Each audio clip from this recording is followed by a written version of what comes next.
Hello folks, I'm here at the United States National Arboretum in Washington, D.C.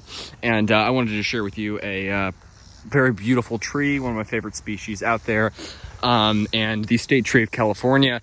You may know it, it's the largest tree in the world, the coast redwood. This is, the famous tree, from basically growing from Central California to Southwestern Oregon. Its range encompasses large areas, swaths of the California coast, and this is the famous, you probably won't expect to see these famous trees here, but sure enough, they do grow here at the Arboretum. You can find some specimens here, and you'll see them in gardens very occasionally by people who, redwood enthusiasts. So these are beautiful trees, and I just wanted to share this with you. So this is the coast redwood, Sequoia sempervirens. It is the state tree of California. As you can see here, there's a plaque next to it. They have all the state trees here planted, and they have a plaque. And for those that that can't grow here, they have like a substitute tree that's like related to it. So I guess I think it's been interesting to see for like Florida and South Carolina, because the palmetto is a state tree, and it's not fully hardy here. They have a lot of dwarf palmettos here, so I'm guessing maybe they have a sign in front of one of them that says substituted by dwarf palmetto. But obviously there's no substitute needed here, because these trees actually will grow in Washington, D.C. They're not as hardy as the giant sequoia, but D.C. Winters are mild enough that they will survive here. And, it's not the ideal climate, but I'll say to a degree they'll thrive here, because they do, I've seen a lot of specimens here that look really nice, and this one's particularly beautiful.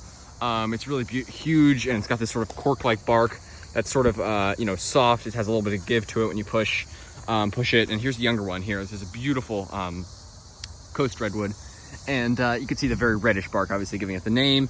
And we do have the two other redwood species here. There's a metasequoia there. That's the other one, Metasequoia glyptus stroboides, a dawn redwood. That is it's from China, the only redwood not from California. It's deciduous, which is kind of interesting because it's a deciduous conifer, unlike the other two, which are evergreen. And then this is the lone trunk of what was once a magnificent, pretty large, obviously not by California standards, but by DC standards, a pretty large giant sequoia. As you may have seen in my video from about a month ago at the US Capitol, there are two magnificent specimens growing there, probably about this size. And sadly, this one, you go on Google Maps, you can see as of a couple of years ago, it was thriving, and then I don't know what happened to it. Year after year after year, it was green, beautiful, full crown, absolutely thriving. And then I guess it just, over time, I don't know what happened to it. If it was like a lightning strike, I'm guessing it was like a lightning strike or something. Well, it doesn't look like, I don't see a split there, because it was so healthy. I don't know what would have caused that sudden decline. We didn't have any particularly cold winters in the past 2 years. So really strange. I don't know why it died. I'm really sad to see that, because it would have been cool to have all three redwood species represented right here in this. This is called the Conifer Collections, and there's lots of conifers, as you can see here.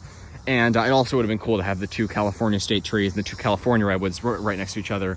So I'm really sad that died, but I'm glad this one's doing so well, this coast redwood. And they put this younger one here probably a number of years ago, and I'm glad to see that one's doing well as well. So yeah, these trees. So you can see this is a regional type of Sequoia sempervirens, Los Altos. So it's from Los Altos, California.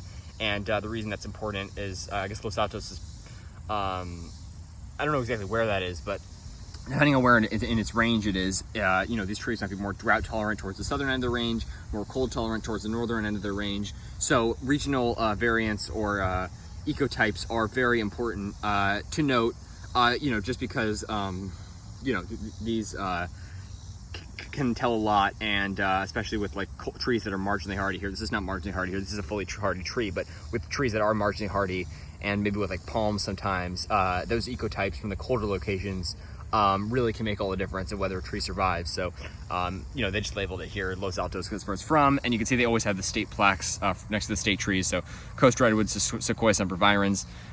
This is the state tree of California, and a magnificent tree, one of my favorites, one of my favorite conifer species of all, and just one of my favorite trees generally. I really love the coast redwood. It's just a magnificent tree, and something we really have to treasure, especially here in Washington, D.C., where people like palms. People don't really imagine these growing here, but sure enough, they thrive here.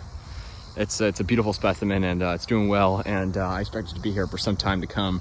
And who knows? I mean, giant sequoias and coast redwoods in the DC area haven't been planted for They won't. The first of them were probably planted around 100 years ago, so you'll see all of them look, you know, small compared to the ones out west. But maybe someday, you know, given time, they will be as large as their western relatives, and I sure hope so. So obviously that's long after I'm gone, but you know, hopefully one day these trees will rise as tall as the western ones, because they are magnificent specimens. And I just want to share that with you guys, because this is one of my favorite trees, the coast redwood, and it's really awesome to see it not only growing but doing so well here in Washington, D.C. Zone 7A/7B. Thanks for watching, folks. Stay tuned for more videos. This is a coast redwood Sequoia sempervirens growing here at the U.S. National Arboretum in Washington, D.C. And if you're a palm enthusiast, exotic plant enthusiast, cacti enthusiast, or just a conifer or any kind of plant enthusiast, definitely take a trip down here to the National Arboretum. They've got everything I just mentioned and a lot more. And it's just all kinds of plants from all over the world, you know, subtropical to Arctic plants. They've got it all. They've really got the whole span, and they got something for everyone. And for me, there's quite a bit to explore. I love this. One of my favorite places in Washington, D.C. Absolutely one of my top destinations. I come here often, and I really love this place. So many palms, so many cacti, so many incredible conifers. Thanks for watching, and definitely come to the National Arboretum if you're a plant enthusiast at all, or just if you want a beautiful place to hike, walk around. There are trails, there's paths, there's roads. There's something for everybody, and it's just a beautiful place to come explore. So if you're in Washington, D.C., I just recommend stopping by here. It's a really sort of unknown gem. Not a lot of people come here, but it's definitely well worth it. So thanks for watching, folks. Stay tuned for more videos. Have a good one, and take care.